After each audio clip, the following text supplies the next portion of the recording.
Alright guys, welcome back to the channel. If you're new, my name is Bobby. Guys, let's check out the latest Piers Morgan appearance on the PBD podcast. Guys, before we jump into the video, as always, if you enjoy my content, leave me a thumbs up, subscribe to the channel if you haven't already, and check out the links in the description box below to further support my work. Thank you very much for that. And now, with no further ado, let's have a look. But Piers, I'm trying to see what angle to take with you. So there's a couple. I want to talk to you about, your relationship with the president. I want to talk to you about some of the stuff with Israel that you've hosted. So I think you hosted the first big one with Bassem Youssef came on, that one fiery 30-something million views. And then there was a back and forth. But also with what's going on with London. So right now in U.S., Mandani just became the mayor of New York City, financial capital of the world. Let's talk about those evil Muslims. London, right? So you guys had it for 100 years. We had it for 100 years. And, when Americans sometimes look at Europe and they look at EU, they're like, wow, look, London's lost. They've lost their identity. Look what's going on to them. And we had Dominic Tarczynski, who was here from Poland. He said, we'll never do what London is doing. We'll never do what EU is doing. What can New Yorkers, if you can give them advice to what to look for? You guys have Sadiq Khan. I think he's the first three-term mayor in London ever, right? Muslim guy himself. What happened to London after he came in that New Yorkers can expect? It's interesting because I think there's been a slight mischaracterization of the comparison between Sharia. Mamdani and Sadiq Khan.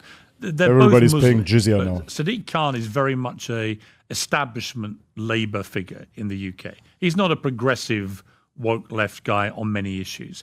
Mamdani is full-on self-acclaimed socialist. That's not Sadiq Khan. Sadiq Khan, the parallel I said with Mamdani, he keeps winning elections because the opponents they put up against him have been universally useless. This is Sadiq. Yeah, so he's had a very easy run. And to be fair to him, he's won re-election twice. Mamdani was up against Cuomo, who I always felt was damaged goods.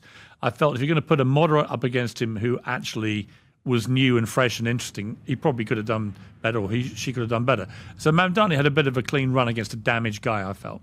But there's no doubt this is a seismic moment for New York. I mean, it's the biggest city in America. It's one of the great capital cities of the world. It's, in many ways, the heart of capitalism itself. And here you've got a guy out there not just espousing a socialist philosophy, but it's seemingly utterly determined to try and deliver it. Now, I would say, look, Mr. Mamdani, this is all very well offering everybody everything for free, but there's a reason socialism hasn't worked anywhere in the world for any sustained period of time.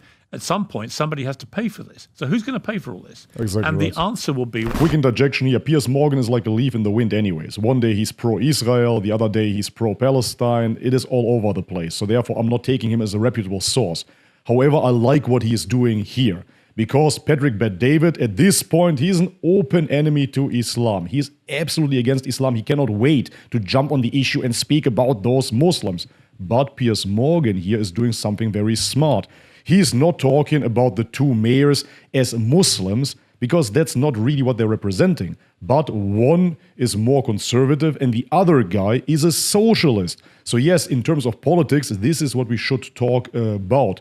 When some Christian gets elected, nobody speaks about him as a Christian because we're talking about secular countries here. And in those secular countries, even if a Christian gets elected or a Jew gets elected or a Hindu gets elected or whatnot, they're not ruling by religious laws. Not at all. In the end, it comes down to policies. And therefore, yes, one is more conservative, the other one is more socialist. So let's speak about that rather than about Islam. But Patrick Bet-David, of course, cannot wait to speak about Islam. What's happened with the Labour government in the UK? The taxes aren't set by Sadiq. He has a tiny bit of power over local taxation. But the Labour government came in with a thumping majority just over a year ago. Massive, one of the biggest majorities of modern times, a real repudiation of years of very poor rule by the Conservative Party under all sorts of things. Prosperity is coming, hope is coming, all these things. And it's been a complete disaster. And they're now about to unleash a budget in about 3 weeks' time, which they're already setting the stall by is going to be a total U-turn on all their pledges in the election campaign. They said they wouldn't raise income tax. They're going to. They said they wouldn't do this, wouldn't do that. They're going to do it all because they've realized they can't pay for all the promises they made. And I think this is what's going to happen in New York. How ugly things going to be in New York? Well, it's going to get very interesting politically, I think, because Mamdani is clearly the most charismatic figure the Democrats have had. really for a long time, since Obama, you could argue. Maybe even more charismatic than Obama. If you think maybe. about it. He's more engaging, Mandani. actually. I think he's more engaging. And look, he's an Arsenal fan like me, a big Arsenal fan. So we have that in common. And it's not that I object to his aspirations. It's just that often with socialists, there's a complete disconnect between the aspiration and the ability to deliver. Now, if we come back in 2 years' time, let's be clear. If Mandani, within 2 years, manages to deliver on his socialist agenda in a way that is deemed to be successful and popular, massive transformative moment for the Democrats leading into the next general election.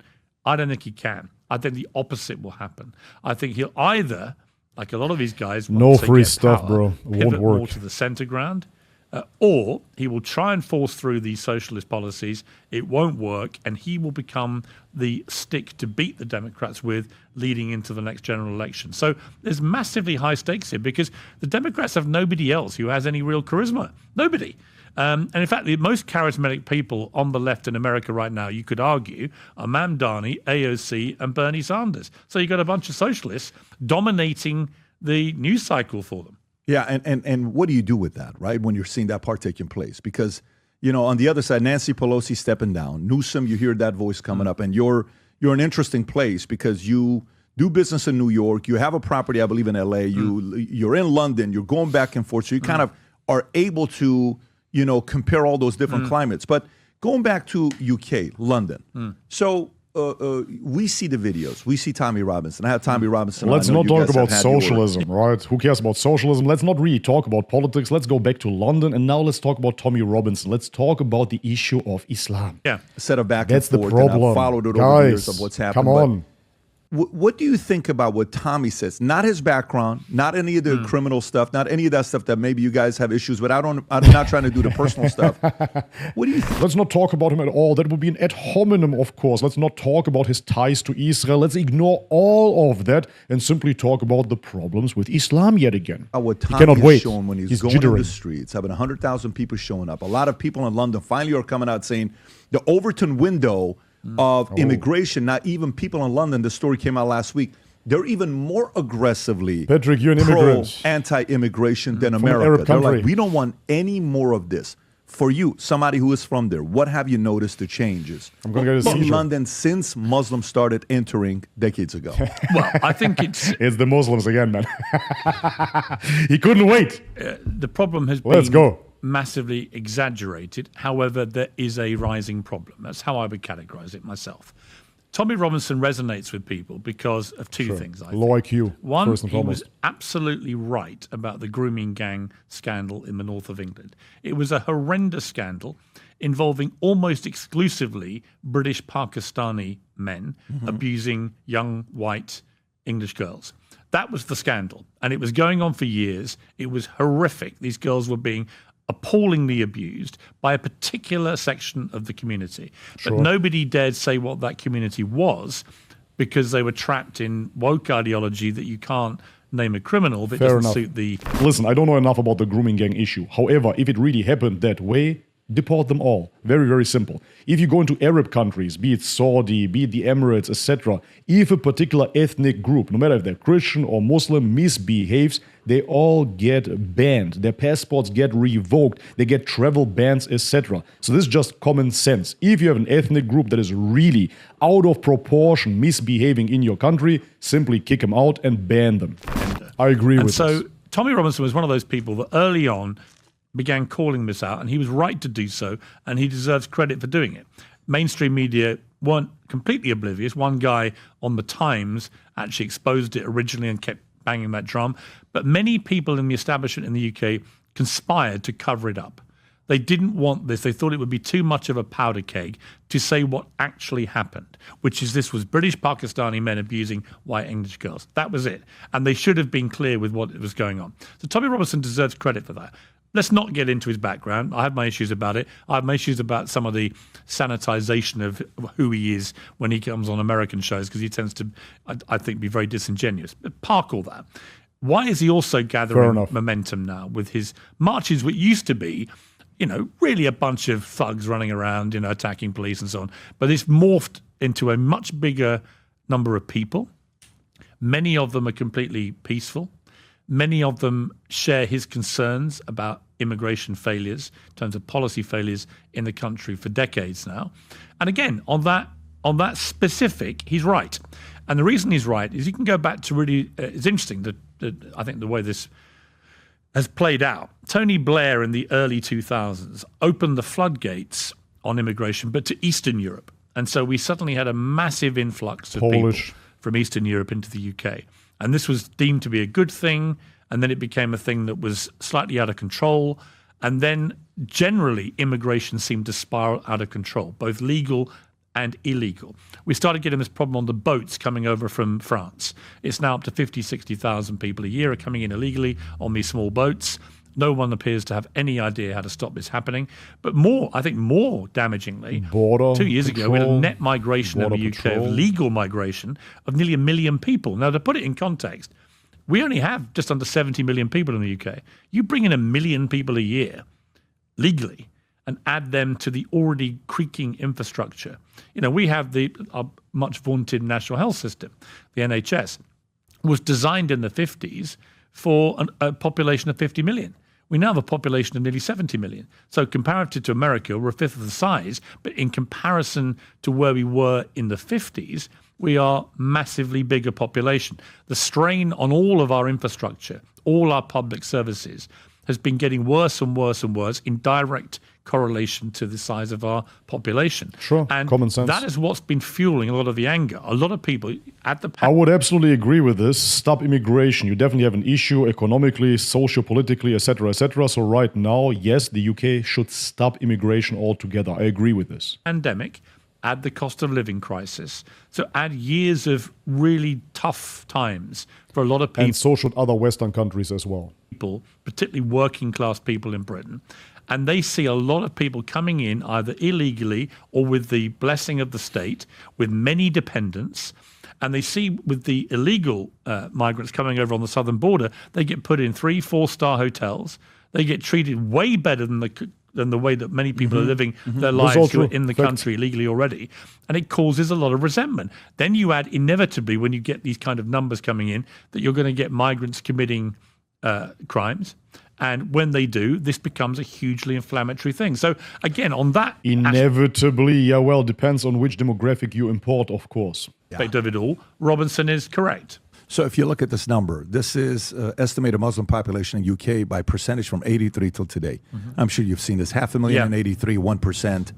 And then it cracked 1 million in 97, 14 years later. And then 2 million, and then 4 million, and then 4.5, some say 5 million today, 6-7% of the population. You have flirted with the concept of wanting to run for prime minister. I heard, whether you're joking or you're being serious, if there is a crazy personality that could pull it off, you probably have the personality to pull it off. But let's just say you do say, crazy you know what, I'm going to get in there and I'm being hired as a, true, strategic, or I'm going to run for this. Do you think this growth, the way it's going right now, getting to 10, 20, 30%, do you think it is a good idea to keep allowing people to come in, to combine the Islam way of thinking, what their ideas are, and coexist with the Western ideology? Patrick, stop being so pseudo-American. To combine the way of Islam thinking.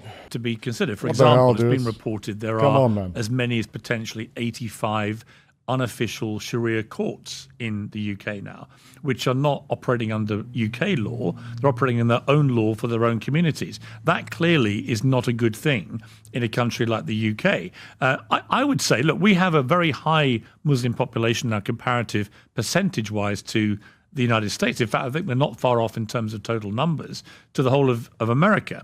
So we have a lot of Muslims who live in the UK. We've always been a very multicultural, very tolerant place. That's why people want to come and live there, a bit like America. I would say the vast majority, I've said this before and I say it again, the vast majority of Muslims living in the UK have assimilated perfectly well and live perfectly peaceful and lives which contribute to society. The problem is, I think, coming with the sheer volume of people coming in and the sheer volume coming in illegally as well, where, as you've had in the United States, people have actually no idea who these people really are, how radicalized they may be, what their plans may be when they get to the United Kingdom. And then you see the quite disturbing spectacle of protests, say, in London, during the Israel-Hamas war, where people are brazenly supporting Hamas in these protests. And, Hamas is a prescribed terror group in the United Kingdom. It's like that listening should to be two idiots, man. not happening. One is crying about all Muslims, the other one is crying about people that are supportive of Palestine. But there is a rising concern, Amazing. which Robinson has tapped into, and some would say, This is the his critics mainstream. would say he's fueled it Learn. for his own devices, but he's tapped into a genuine concern. And the worrying thing for the government should be that as their popularity plunges, the popularity of people like Robinson and like the Reform Party under Nigel Farage, although those two don't get on, you're seeing a rising sentiment in the UK that we're losing our identity as a country. And what should we do about that? Whilst preserving the UK's historic position of being a welcoming, tolerant country, proudly multicultural. How do you juggle that with why? the sheer volume of people coming in and the impact that's having? Honestly, that's the issue with democracy. Why do you want to juggle those things? You have to address the issues as they are. If there wasn't an agenda at hand anyways, if we would talk about a utopia here where the rulers actually have the best interest of the people in heart, which they don't, of course. But if there were true leaders, then they would simply say, listen, yes, we are an open, welcoming, multicultural country. That is true, and we're going to maintain that to a certain extent. However, for now, we have to stop migration. Let me give you a simple example. Most people enjoy eating fish. Therefore, we have fishermen in place. However, there could be a species that is about to go extinct if we keep on overfishing. Therefore, we're going to hit the brakes and not fish for that specific species for a while. Maybe you have to lay off for a year or two, maybe longer, so that species can recover and regenerate, and then we can go fish again. Very, very simple here. So therefore, if you have the best interest at heart for your own people, you would say, well, man, we have enough people at the moment. We don't need more migrants. We don't need more people coming in. So therefore, let's hold it for a while. Very, very easy fix. On local Very communities. And how do you stop I should be the communities president. developing within communities? In other words, how do you stop the fragmentation of our society where you have little separate worlds developing in all major cities and towns? These are genuine concerns. And for people, the old days, these used to be shut down, these conversations, by people saying, well, you're racist. We're long past that stage. People now openly talk about this in UK on political shows and so on. And you're no longer just labelled a racist if you express You're concern not a racist for about this, immigration. no. Everybody That's feels that this is getting unsustainable. So the question is, what do we do about it? So you have how many kids? You have four kids? Okay. Yeah. So 4 kids, but they're grown, right? They're grown. They're Yeah, doing 32 down to 13. Okay. So you do have a 13-year-old. 13-year-old, yeah. Okay. And then what's the oldest after 13? 32. Okay. Oh, well, my youngest boy is 24, then 28, 24. and So 32. 13. If you were to start all over again, okay, and you're 25 today, and you know you're capable, meaning you know you shine on camera, you know you're very comfortable being under the fire, that's your comfort zone. You know you're going to go make money no matter where you go. Here, any other country. Would you choose to raise your 4 kids where you're at, or would you move out of the country? I would, and I would remind people we've been through a lot more difficult times than this. I think a lot gets amplified by social media, and that can be a very good thing or a very bad thing. My grandmother was 19 at the start of World War II, and she was 25 when it ended. As she always said to me, I lost 6 of the best years of my life. She said, however, I then went from 25 to 94 and had a brilliant 70 years after that. So imagine living through World War II.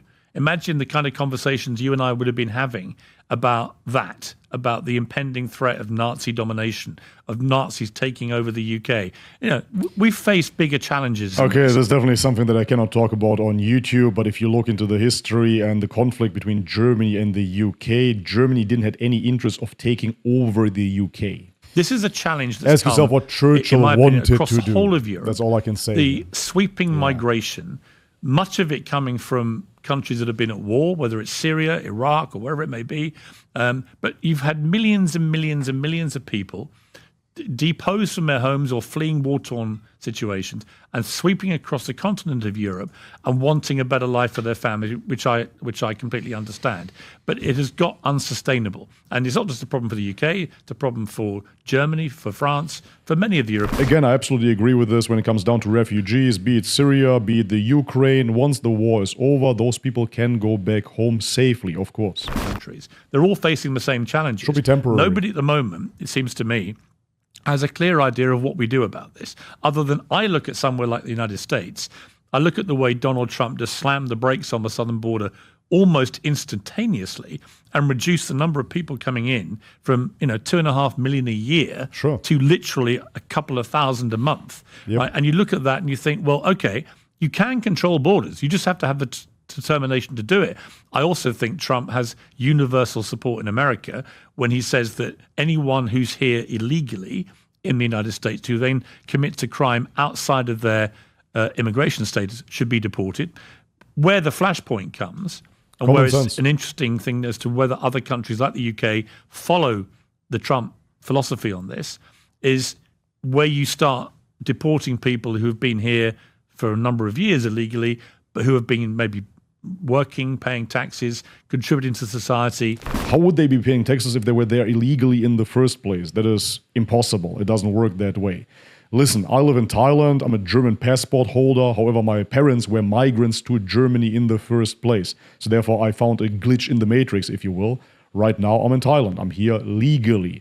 If I were here to stay illegally, someday they can kick me out. And this is what happened to many people that I know around here. They overstayed their welcome. They overstayed their visas. They came in on a tourist visa and simply stayed in Thailand for a year or 2 or 3, and then they get kicked out. That is just common sense. If you are illegal in a country, it doesn't matter if you've been in that country for 10 years, you've been there illegally. Why didn't you step up your game and actually made it legal? Picking up kids and so on. What do you do with those people?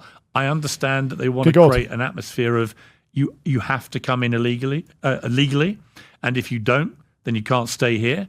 I understand that, but you don't want America to lose its inherent sense of compassion and empathy either. And I think some of the images for me of ICE running into Home Depot and grabbing people who are undocumented and wanting to throw them out, living in LA as I do a lot of the time, the fear that's engendered amongst the community in LA is not a good thing. So I think there's a balance to be struck here, albeit you cannot look at Trump's overall immigration. What's the balance, man? Close your eyes to illegal immigration? That doesn't make any sense.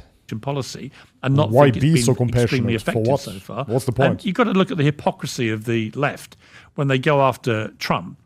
It's like my favorite question for my lefty friends, my liberal woke friends. And I used to identify happily as liberal. I just find nothing in common with these people. But I say to them, how many people did Barack Obama deport in 8 years as president? They never know, for one.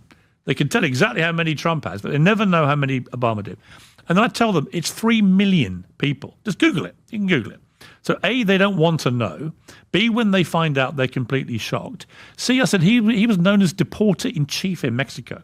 Right? That was his nickname. That's right. Right? This guy deported more people pro rata per year than any president in the history of the United States. And yet the same rules do not apply to Obama than do to people like Trump. So, I think there's a lot to learn from the way Trump's gone about it, albeit with some caveats. Yeah. So, you said something about your grandma being 19 to 25 during the war. I lost 6 of my best years, but I lived to 94, 70 years, some of the greatest years of my life, right? Okay. When you had to overcome that war, you had this one guy named Winston Churchill, right? So just curious. You're saying, Muslims that come in and they assimilate, great, no problem. I don't have any problem. We have Muslims in our company that we work with, and they've assimilated. They love America, right? If you ask no problems at all, the Muslim Council of Britain, it'll say that 75% of Muslims in Britain have assimilated and see themselves as Brits. Yeah. I'm a Brit. I consider myself proud Brit as well, but 25% don't, depending on the numbers you look at. What is that even, man? What is true assimilation? I already mentioned this. My parents were migrants to Germany. And listen, we assimilated. We respected the rules. We played by the book. We loved Germany, all of that. However, looking into the mirror, I will never see a German. I am not German. Yes, I'm a German passport holder, but I'm not German. Obviously, duh, look at me. This is not how Germans look like. And so therefore, I just find it so hypocritical to say, well, we are Brits. No, you're not British. Right now, I'm in Thailand for many years.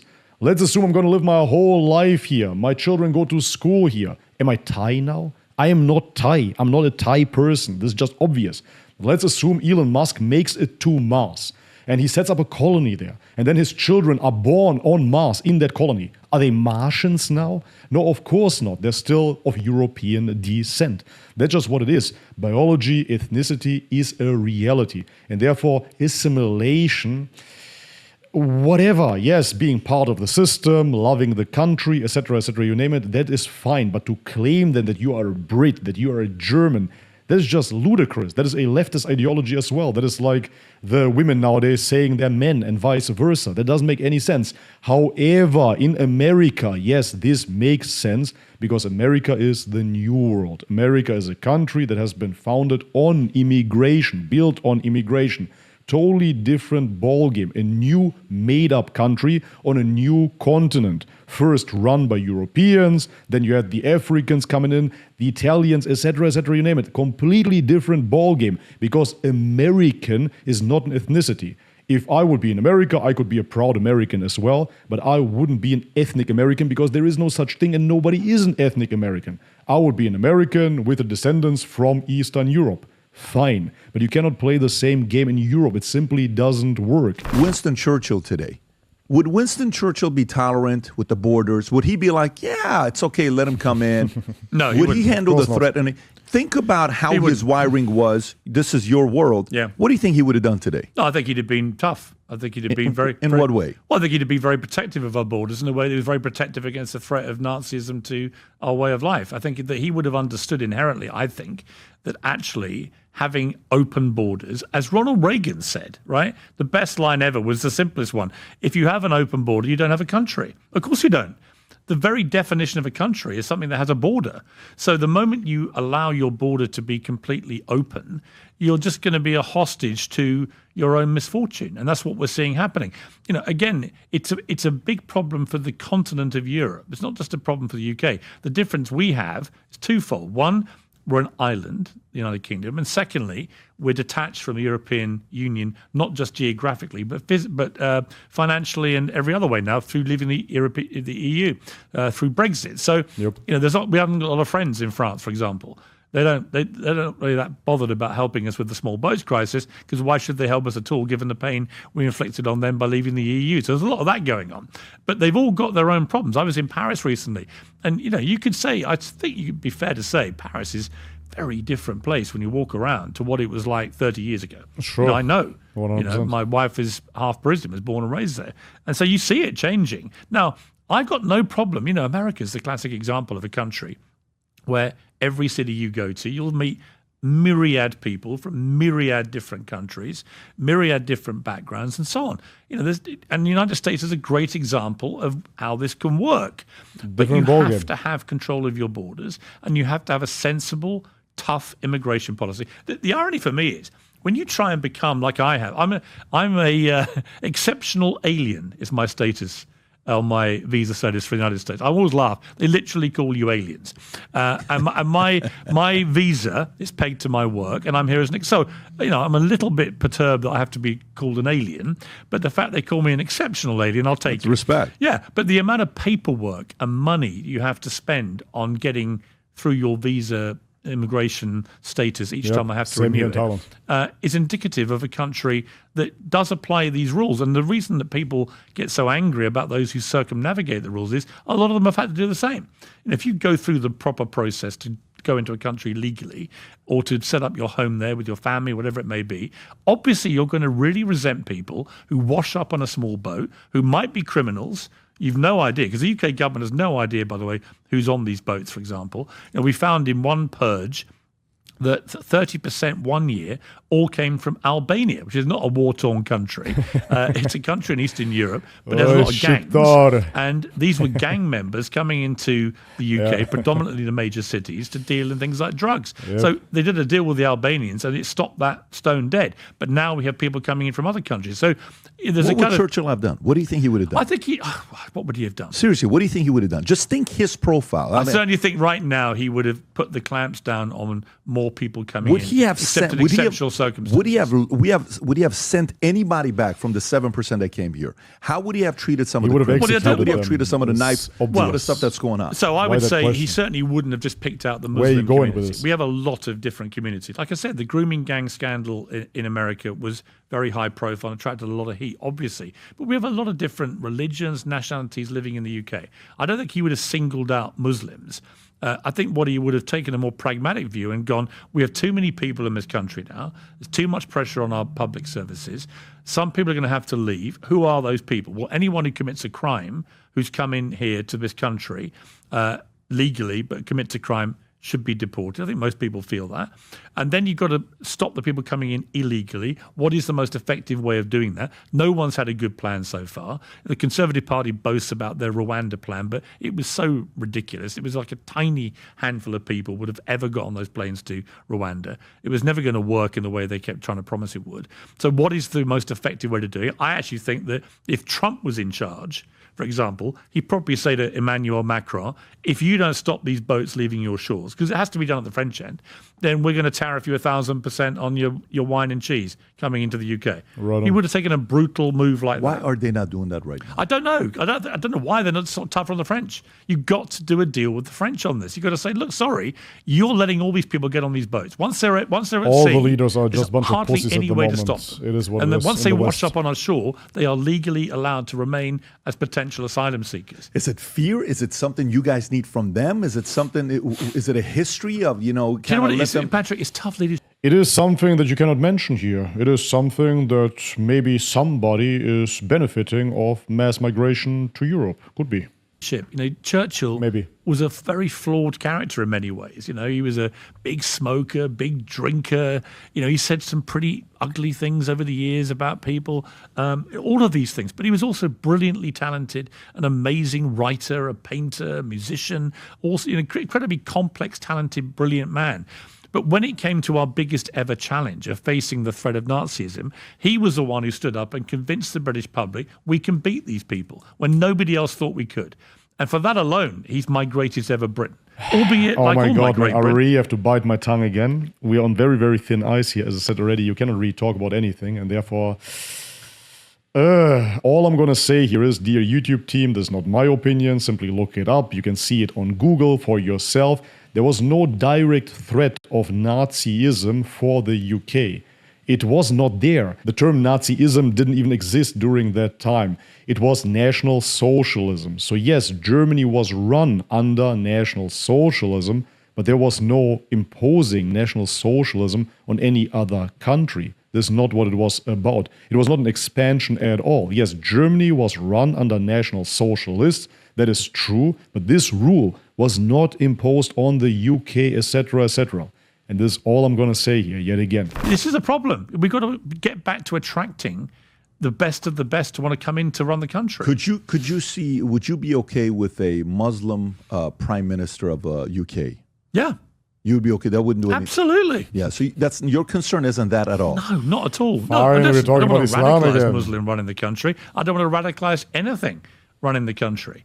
You know, there's a lot of radicalized elements of all religions, of all nationalities. I don't like anyone who's radicalized. It's dangerous for any country to have people at the helm who are radicalized. You know, do I think we have a particular problem in the UK with radicalized Muslims? I'm not convinced by Define that. I think there are radicalization. radicalized Muslims, and clearly the Muslim population is rising exponentially fast compared to other populations. So we are going to have to look at this and say, well, what do we do about this going forward in a way that you don't look like you're just, you know, picking on people because of their Muslim faith? I respect the tolerance that you have of what could happen to Brit long term, because I think sometimes when you're in it and it's gradual, like, you know, the whole thing about you put a frog in a boiling water and you boil it slowly, and then boom, he's dead. It's too late, right? I think sometimes when people are in it, they're like, yeah, well, it's okay with this, it's okay with that, it's okay with this. I think UK is flirting with being tolerant, and it'd be interesting to see who would rise up and want to do something about it. Well, look, I go to a lot of Muslim countries. I've been in Saudi Arabia. I've been in To me, the Qatar. biggest thing is the extremists. It's not a... No, exactly. Here's, Yeah. here's my point, though. But also, they have zero tolerance of people wanting to operate under their own laws when they go to those countries. For example, so the whole debate about Sharia law and so on, you know, I can understand why a lot of Brits get exercised about that, because if I went to Saudi Arabia or Qatar or somewhere and decided I would ignore the country's laws and operate under my own laws while I was there, you wouldn't get away So with it why for very would you long. be okay with that? Why would you be okay with that? Well, I wouldn't. No, but what I'm saying is, so if you were okay with somebody who's a Muslim to become a prime minister, and then say they're the noble one, right? You know, and they're coming in, they actually love Britain. But it opens it up, and an extremist like, I'm going to get in. Then they come in and they say, hey, Sharia law, what are you going to do about it? Then what? Because you're making it a step ahead. Yeah, but I don't think you can't tar the entire Muslim population with the brush of potential extremism. In the same That's so ridiculous, man. How would it even work? Okay, an extremist, quote unquote, gets elected, and then he says, Sharia law. He says, Sharia law.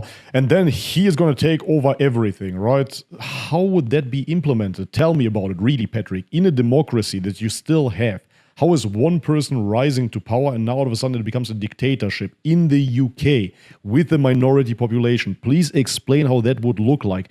This is such a fictional scenario, man. One radicalized Muslim gets voted into office by the minority of the people. Now he becomes the president or whatever you call it in the UK. And then he says, Sharia law.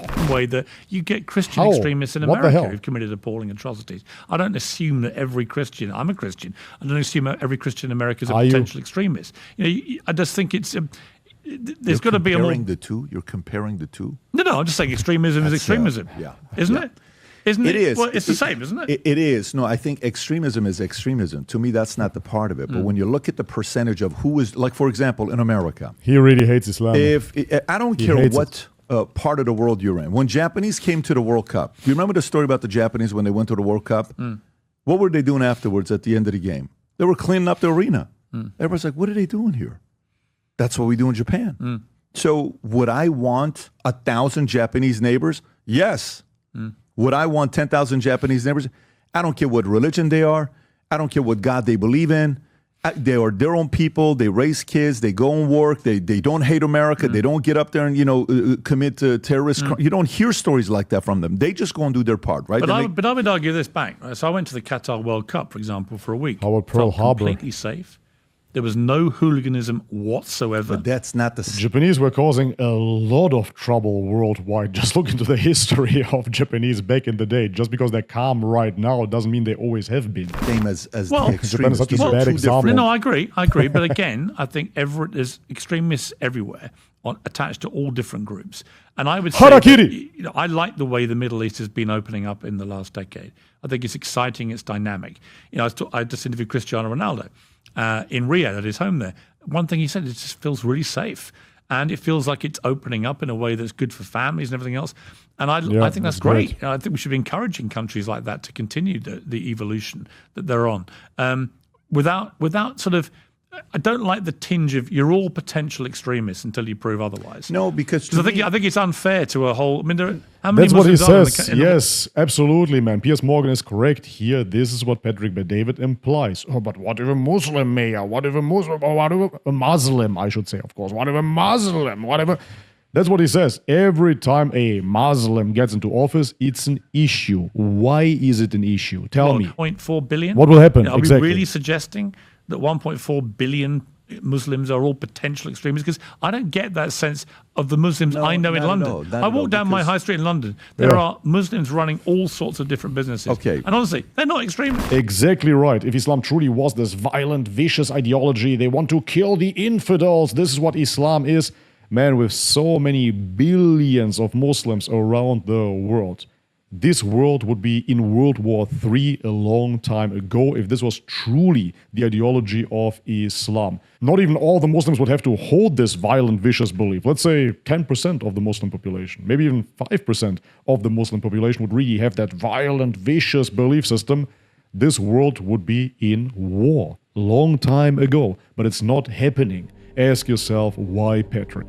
Anyways, guys, this is it for today's video. If you enjoyed it, leave it a thumbs up. Subscribe to the channel if you haven't already. Check out the links in the description box below to further support my work. And as always, may God bless you all. Much love and peace. يا نفس إن لم تظفري لا تجزعي